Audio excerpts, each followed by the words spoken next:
Here we go. Today we have Dominique, Miss Dominique, aka Tooka's mom. How are you doing?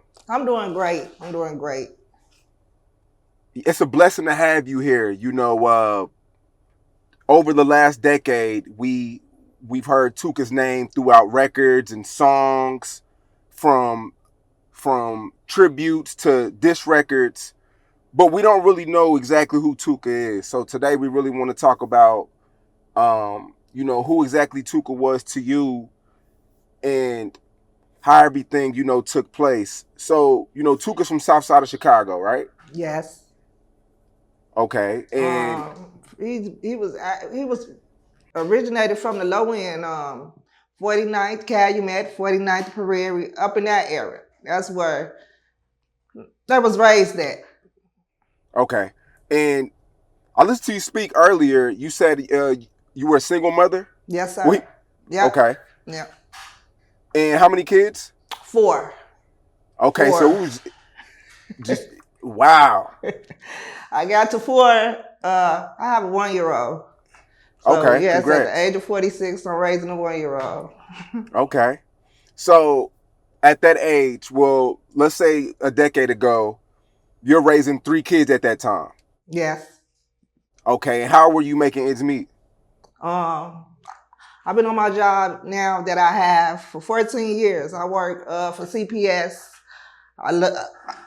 They say when you love something, it's not a job. You know what I'm saying? So it's a hobby. Yeah. Exactly. I got a hobby and I get paid for doing it because I love dealing with kids. I deal with artistic kids, special need kids, blind kids, deaf kids, So that's Right. and I was doing that then and I'm still doing it now. Okay. So, take us back to, I'm going to say 2010. Tooka, at this time, he's in school. Take us through them days. How was Tooka at that time? I could take you back to when we first moved around on St. Lawrence, where they named the block and the gang after him.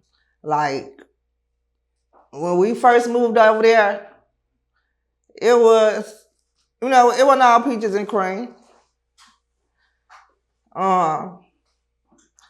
He would walk to school to get on the bus. I would walk him to school, to the bus stop. Every day? Yes. Before I go to work, because my bus base was right around the corner from the house. So I made sure him and his little sister got on the bus. And I go my way and go on to work. And I remember one day we standing on the bus stop. And the little boy inside the parkway was standing behind the gate talking smack to my son. So I'm looking at him, I'm like, first of all, you have no respect for me standing here as his mother.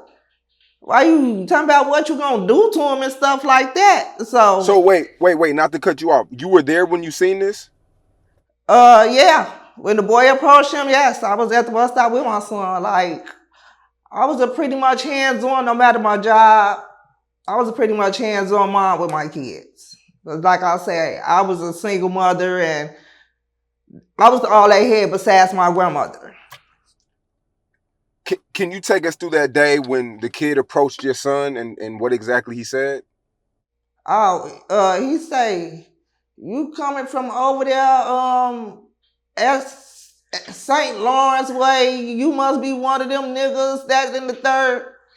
We just moving around here. We don't know nothing about what's around there. You know what I'm saying? And that's what made me want to walk them to school because I wanted them to be safe. I always walked them to school and stuff, even when they was little kids. And I'm just standing there looking at the little boy and Tuka telling him like, man, you not finna keep cursing and stuff like that in front of my mama. Nigga, I'll knock you out in front of your mama. Who out the lane? I talked to Tuka, calmed him down. The bus was coming. I put him on the bus. He went on to school. On the way home from school, I couldn't get to the bus stop in time because one of my kids' parents wasn't at home. So I didn't get off of work at my usual time. And I just remember my daughter just running down the street. She was so snotty. She was about 8, 9. And she just was red as ever. And she just was crying, they jumping on my brother. I can't help them. They jumping on my brother. I'm like, I had to run all the way, to help my son. All because he wanted to go to school and get an education. They thought he was coming from somewhere he didn't even know about. Then when he walked from King Drive to over there, then they thinking he coming from O Block. Like, it was just crazy. It was just crazy. But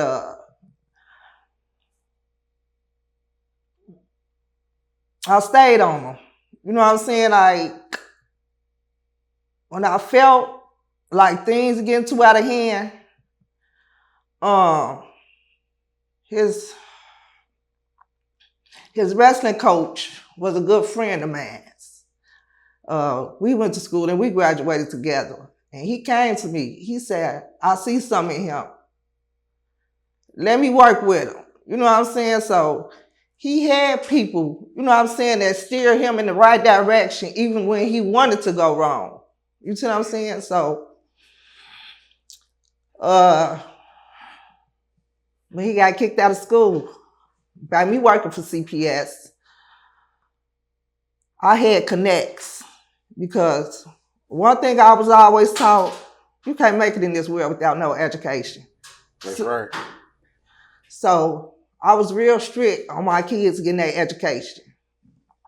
So when he got kicked out of school, I went to my, connect that I had or whatever. They helped me get him back in school. In the process of him getting kicked out of school, we had heard about this program called A Knock at Midnight with Minister Banks and Mr. Doty. And they was like some strong men.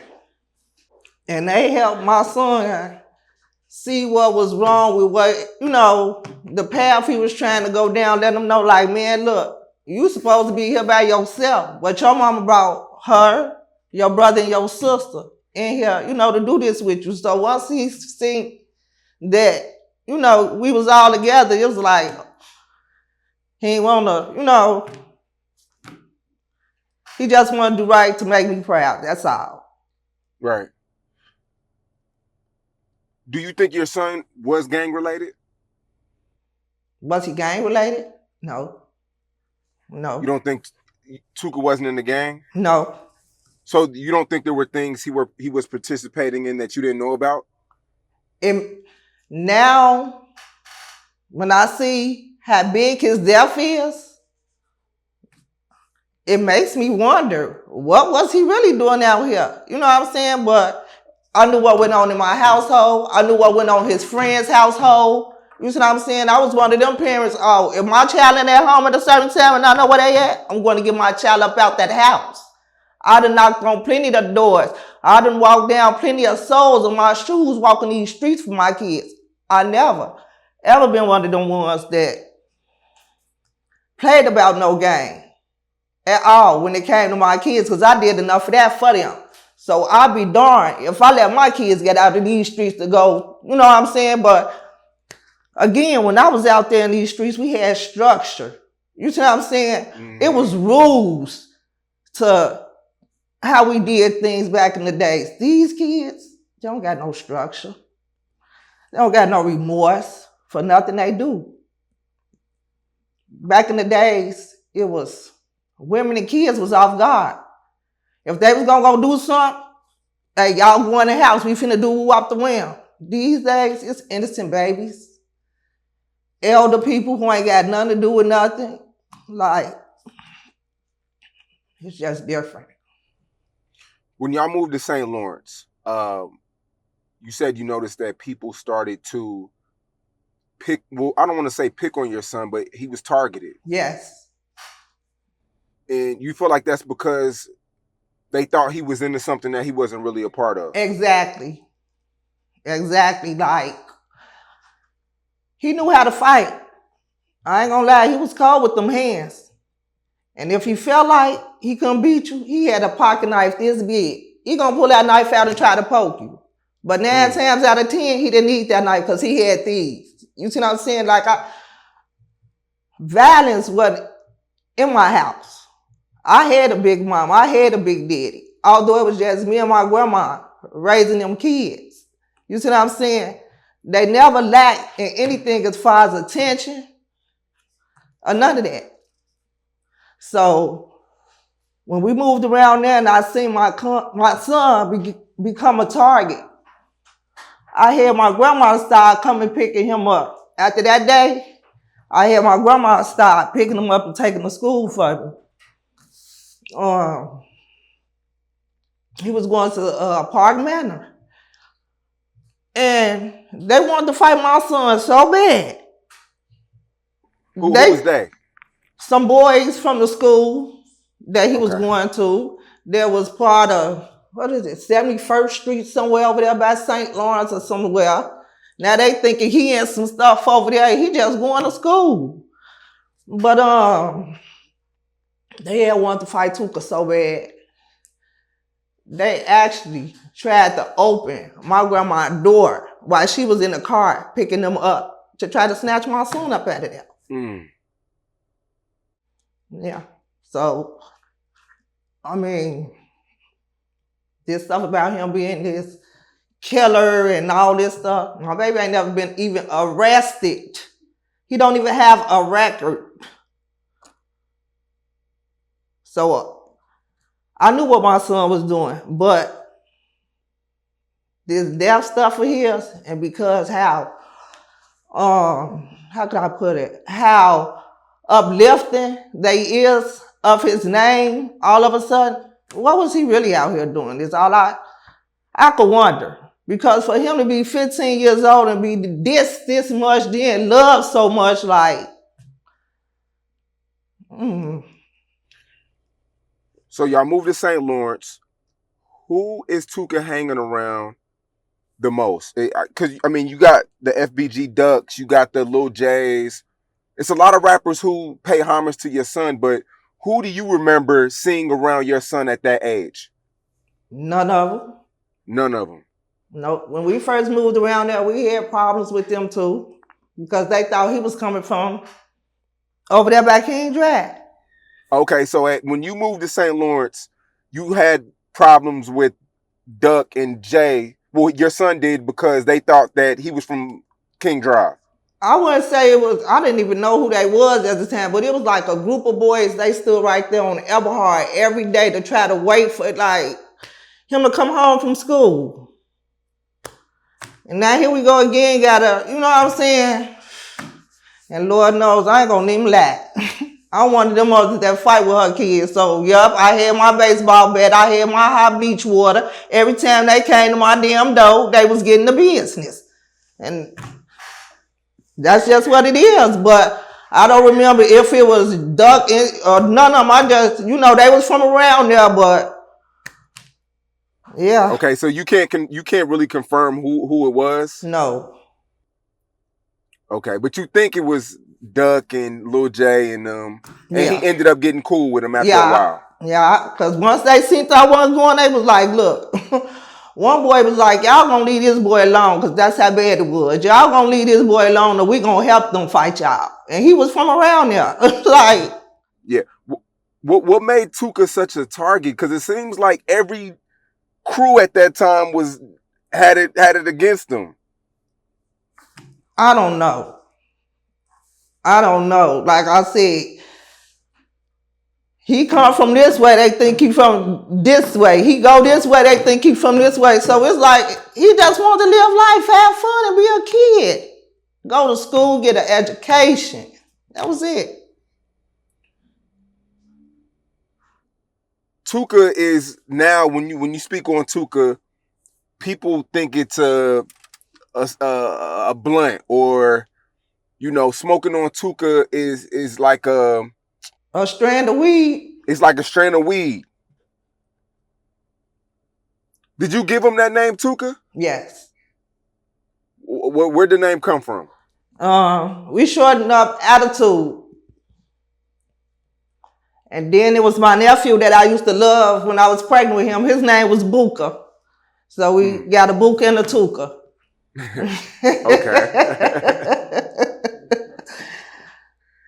Now, Duck pays homage to your son, right? Yeah. And then after that, we get, what's the first ever diss record that you remember? Chief Keef song. I can't remember which one it was, but they had played it on the radio. And my little cousin called me screaming, hollering, they got him on the radio. I'm what? What's going on? Turn the WGCI. And that's when I heard it. I never, even, they say Duck, was the first one, but he did it in a positive way. I haven't even heard that song yet. Okay. But Chief Keef song was the first song that I heard diss my son on WGCI. And I had been calling them, trying to, my little cousin heard this, then who else done heard it? He got family out here like in real life. So they put me on the block list, stuff like that, to keep me from calling and telling them stop playing. Who put you on the block list? The radio? Somebody did. Okay. Yeah. And you were calling them what, every day? Every time I heard it. Me and my family members. Wow. And they blocked you? Yeah. Then they started trying to offer me free tickets to stuff and like that. Like, I don't want that mess. Yeah, you just want the song taken off the air. Yeah. That's all I wanted. Oh, man. So, you hear that song, and then you hear all these new songs coming out with your son being mentioned in these different records from different artists. What are you thinking then? Because it's not going away. It's just getting more popular over time. And that's my thing. Like, my son had nothing to do with nothing in this rap industry. He didn't know how to probably even beatbox. That known to bust a lyric for a rap. You know what I'm saying? Like, and for him to be disrespected and mimicked his death, it's...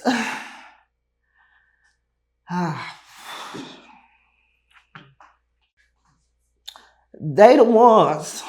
My son wasn't about that lifestyle.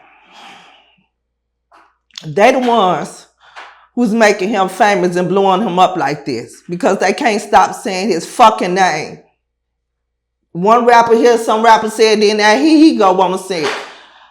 You don't even know my son, but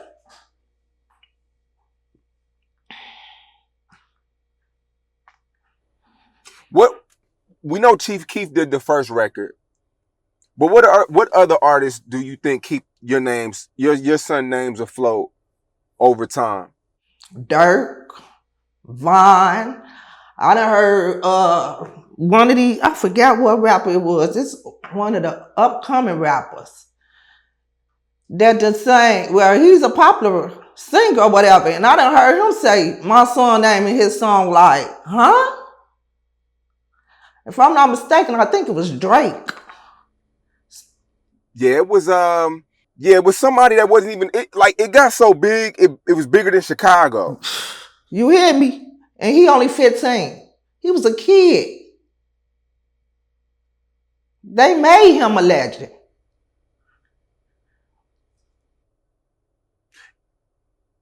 If you had to speak to Durk or Chief Keef personally, a real sit down like adults, what would be your message to them?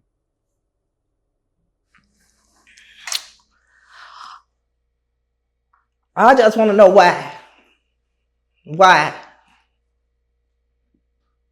That's all I have to ask them. Why? What have my son done to y'all to make y'all, disrespect him like this? Every song they make, it's got, we smoking on Tuka, fuck Tuka this, fuck Tuka that. You know how long my son been gone? Since 2011. This is 2022, and he's still a trending topic. everywhere. I don't want this lifestyle. He didn't want this lifestyle. But he can't be here and be his voice, so I'm gonna do it for him. I'm just gonna get it out there, the disrespect to stop. Not only for my son, but for all the dead people. How could you kill somebody, knowing somebody killed somebody and cause grief to another family and mimic that? What's funny about that?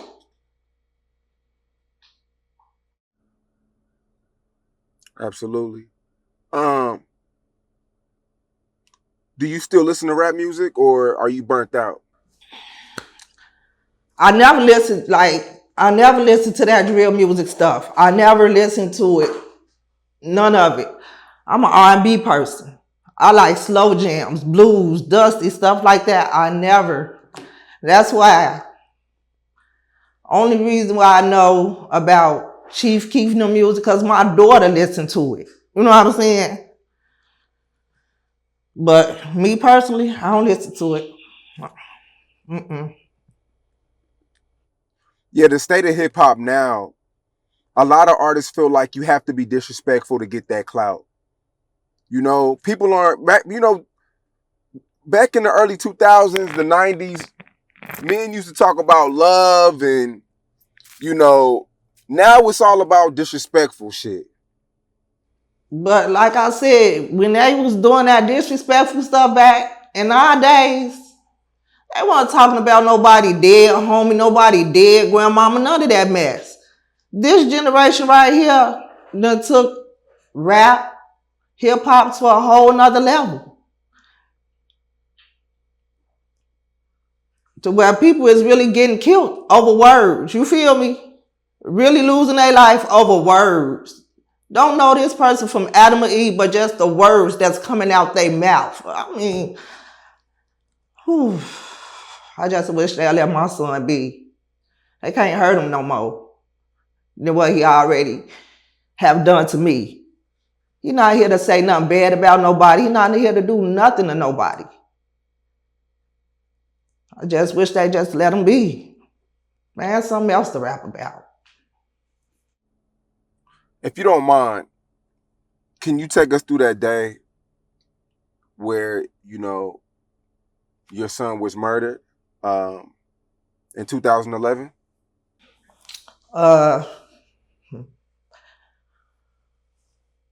Like I said, he had got suspended for school. I'll go get him back in school.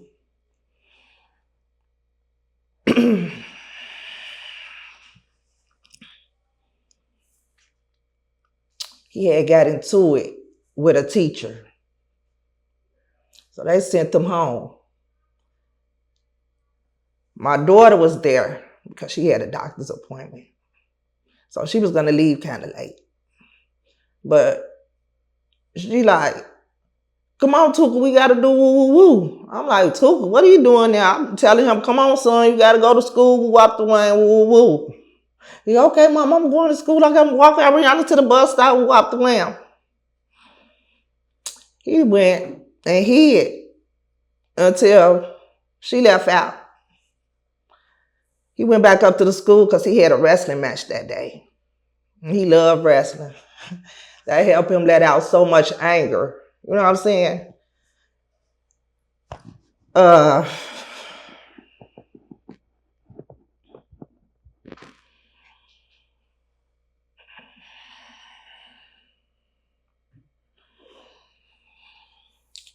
So that's all I had to do. That was my last.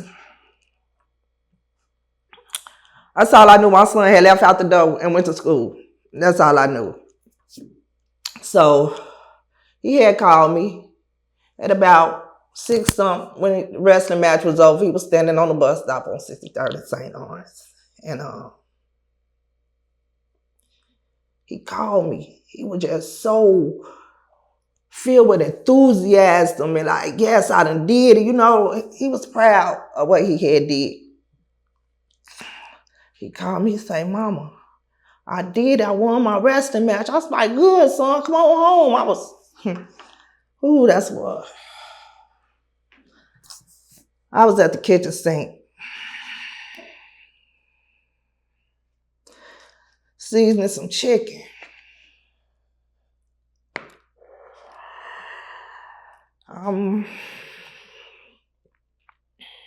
Yeah, I was seasoning the chicken. I'm telling him, come on home, son. So that's all I'm waiting for is my son to come through this door so I give him a hug and feed him real good. And we're going to talk about his match.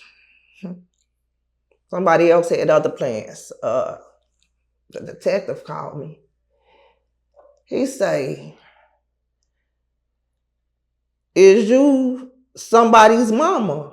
And I'm like, yeah, that's my son, because he had the note inside his pants pocket that was sending him home. He said, well, we want to call you and let you know there's been a shooting and he's been involved.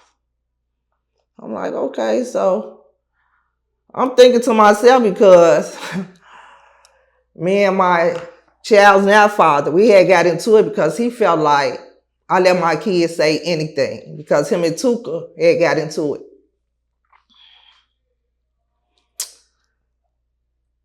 He told me I let my kids say anything. So we got into it about that. He was the one who had to come get me to take me over there to the scene. So he say, you think, you know he got shot? I said, yeah, he okay. We gonna get there. He gonna be okay. And he couldn't do nothing but look at me crazy, like he knew my son was gone. Mm. So I get there and I'm looking for him. I'm thinking he in the ambulance, because that's the first thing I see in the street. I got off the phone with my son at 6:04. I got a call at 6:12. My son was dead.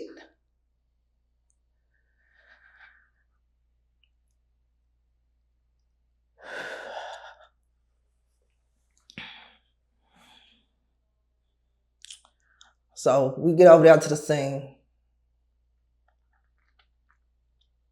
I'm thinking my son in the ambulance, but how he land, and all I see is this white sheet. I'm not thinking that's my son under that white sheet. I'm thinking my son in the ambulance. The police trying to pull me back and stuff, but I'm steady trying to get to my son. My whole body just went numb. I had to bust my chin, bust my elbows, everything. I know that till 2 weeks later, but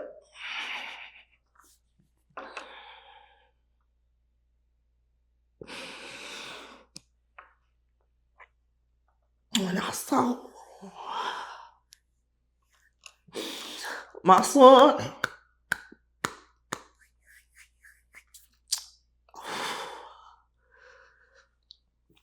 laying on that cold ass ground, I knew I had to get over there to be with my son. It hadn't even dawned on me that he was dead.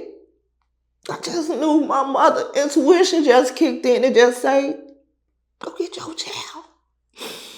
Put your child off that ground. If he see you, everything gonna be okay.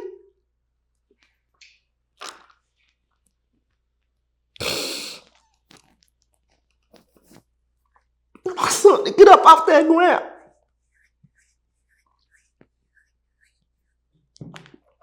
They tried to take me away from the scene. But me and my family, we stayed there because somebody was out there so long that the concrete, because he was, half his head was on the concrete, the edge of the curb. And the other half was not. He had laid there that long that the concrete print had got embedded in his head. Damn.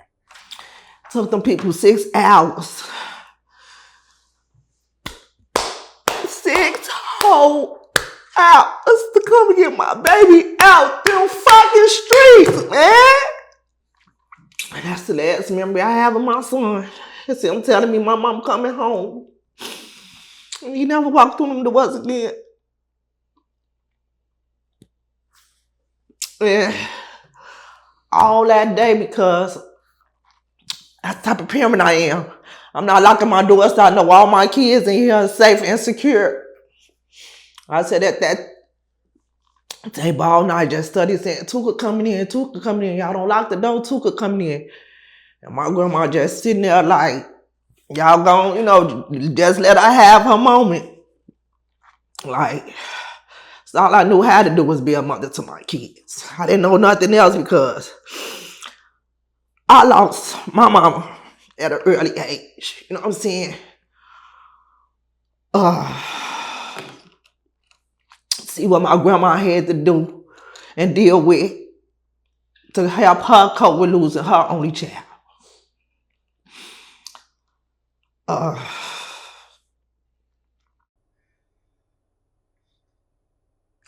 Did they ever solve the murder? No. I talked to police officer about his case in 2 years because I'm tired of the runarounds. First day was no, we don't have any information. Me and my family putting up reward money. You know what I'm saying? Because the person that was on the bus stop with them said somebody, and they have police cameras like maybe 2 blocks away from where my son got killed. They said a black car came around the corner, dropped a boy off, and he was supposed to get on the bus. The bus was only on Cottage Grove. Say Tuka was on, he's a ladies' man. Anybody tell you, the girls, the ladies love him. He on the bus stop talking to a female or whatever. And they said the boy asked him, like, is the bus gonna still be down there for a long time? And you know how long the bus gonna be? Like, say my son looked at him like, no, it's coming though, it's right there. So as the bus got to the stop where my son was, the boy had shot him one time already. My son tried to throw the garbage can to try to get the boy up off of him. And instead of him throwing the garbage can behind him, he fell down on the garbage can. And so he just stood over my son and shot him 5 more times.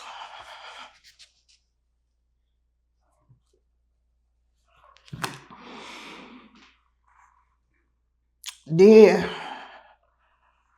they say it's a mistaken identity. How was my son death a mistaken identity? If you shot him the first time and you see he wasn't who you was looking for, why keep shooting him? Police been sending me on the runarounds. They say don't nobody want to get him no information because he's this powerful person that they want his people from over there want they revenge for themselves, which a bunch of bull. Then I call again. Now the detective that was working the case ain't working the case no more. Now they got this new detective working the case. Like, I call or talk to him, he ain't in. Well, he on vacation. Like, I still haven't got justice for my son's murder.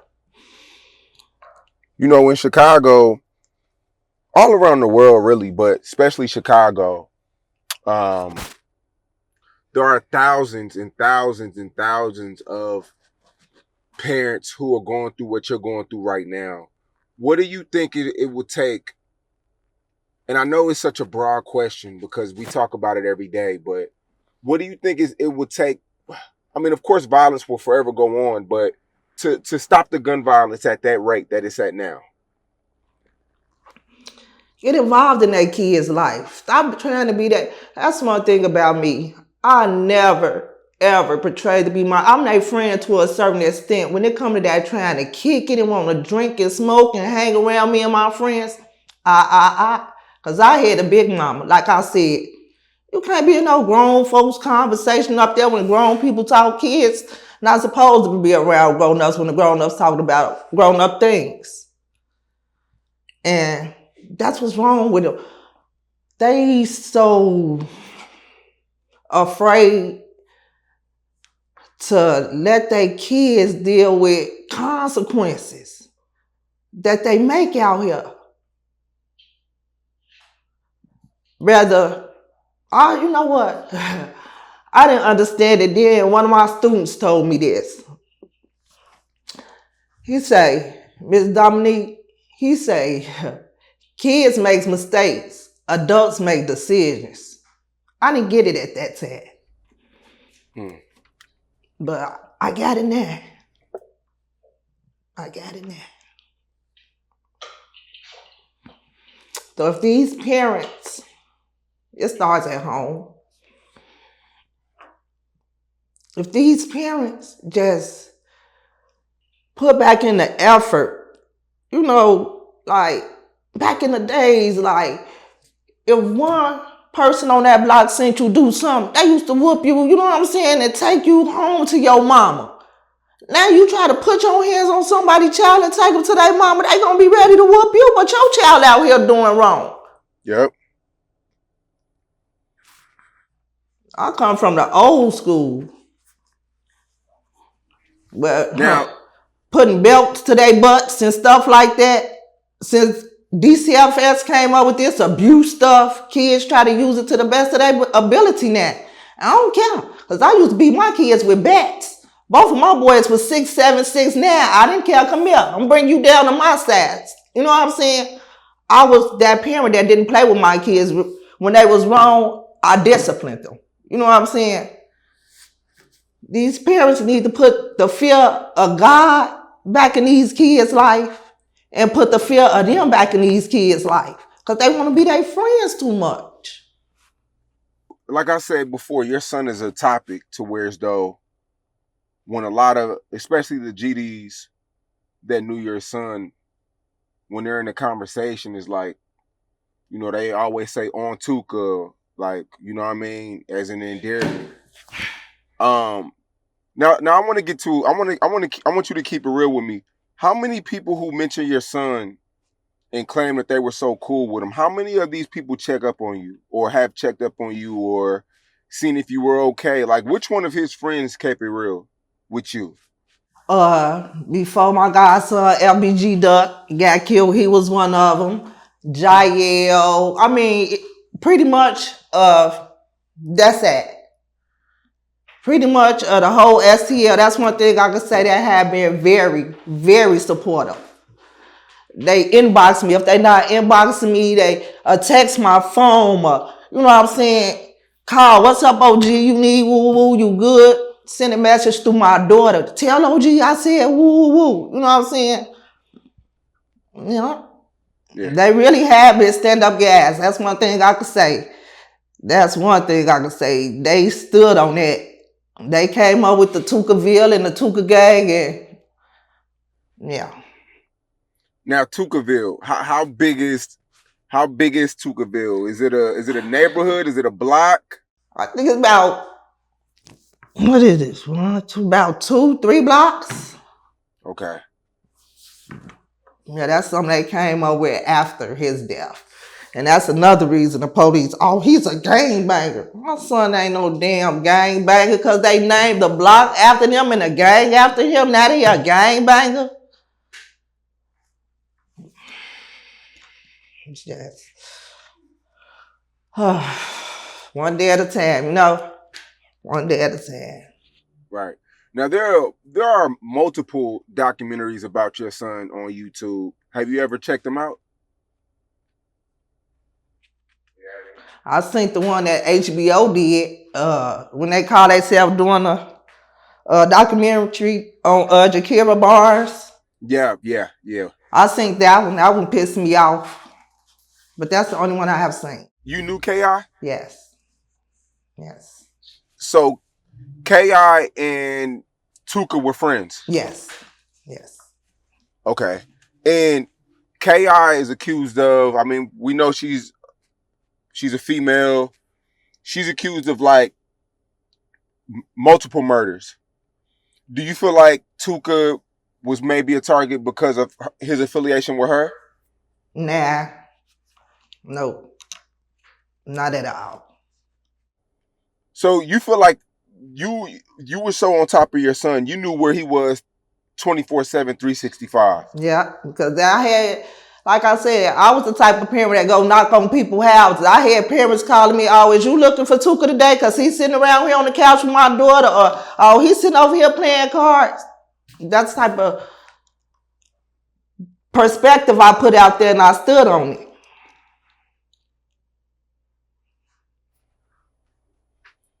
Yeah, man, that's I stood on it. I wasn't one of them ones like a mother like that gave her kid. My kids barely could breathe. If they weren't with me, my grandma had them.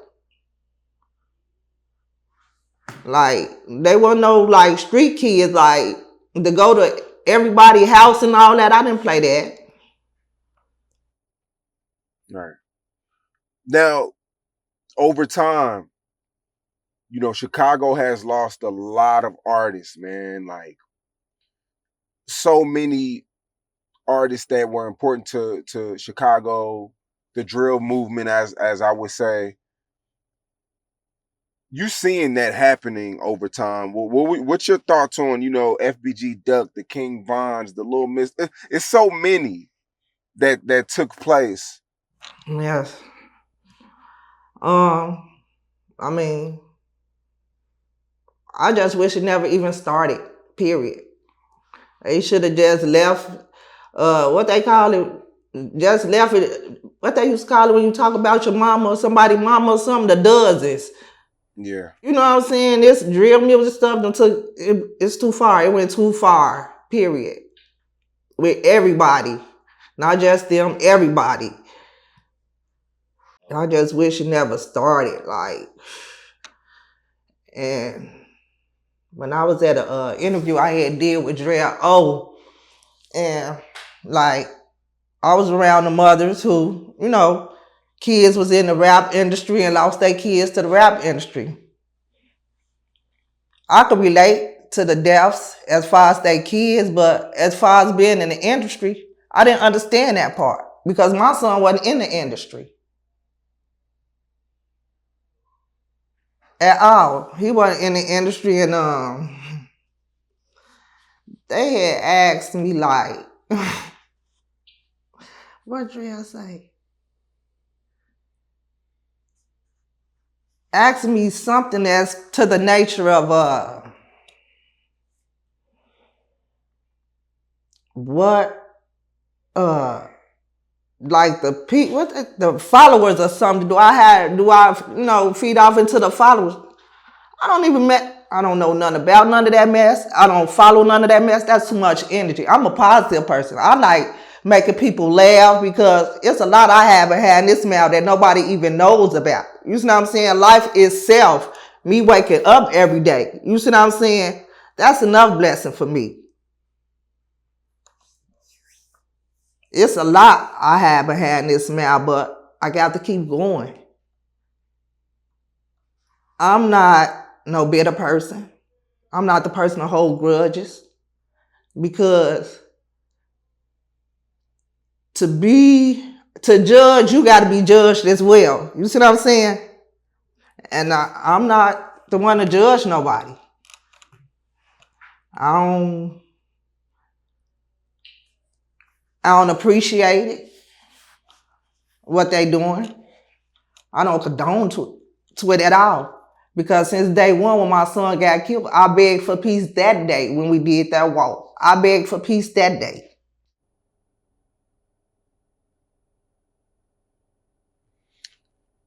Miss Dominique, I appreciate this interview, and you know, Thank you so much.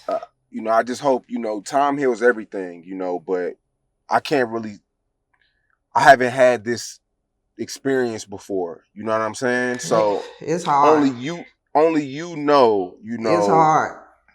It's definitely hard. Yeah, but when they first played that song on the radio, It killed me. But now, when they play that on the radio, that same hurt don't hurt no more. I could be walking past like, now I walk past like, they talking about my son again. At first, I be ready to kick the radio down, just all that. But that one hurt, it don't hurt no more. It don't hurt the same. Once you done been there, you done got over that part, it don't hurt no more. So I'm just trying to get through the healing part. That's all I really want. Yeah. Before we get out of here, what's the relationship with like L.A. Capone's mom? You know, because her son passed too, and I know that y'all sons were opposition to ops, as they would say. What is the parents' relationships like in Chicago in the drill scene? We get along great. The parents get along great. Like our kids' dad in a tragic way, but the compassion, the love that we have for each other, we there for each other. No matter what, we call each other, go out to eat. You know what I'm saying? Get together, have some laughs. I love all the moms. I do. All of them. That's great, man. That's good. Regardless of, kids might got this music about my son and stuff. I can't hold that in my heart against them. They had nothing to do with it.